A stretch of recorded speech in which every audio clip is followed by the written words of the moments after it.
Mara Calagonis mette in mostra le sue eccellenze alla terza edizione della Sagra de Supani e Satomata. 2 giornate, oggi e domani, dedicate interamente alla valorizzazione e alla riscoperta delle antiche tradizioni dei prodotti tipici del territorio.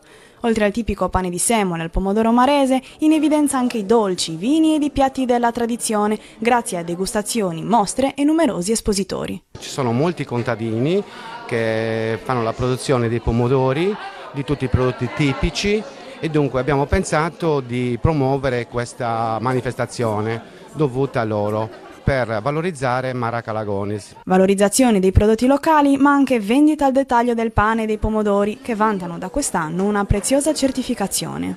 Con Laure Sardegna da giugno abbiamo riconosciuto il nostro pomodoro a livello ministeriale, cioè il nostro pomodoro è diventato prodotto agroalimentare tradizionale della Sardegna.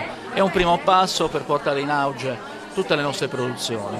2 giornate quindi per riscoprire e tramandare gli antichi saperi e sapori. Fiore all'occhiello della sagra sta simbola fritta con pomodoro fresco, piatto forte della tradizione culinaria marese. Questo è un altro biglietto da visita che noi intendiamo continuare a promuovere, cercando di far sì che anche l'economia legata poi ai prodotti di questo territorio sia importante per il nostro paese.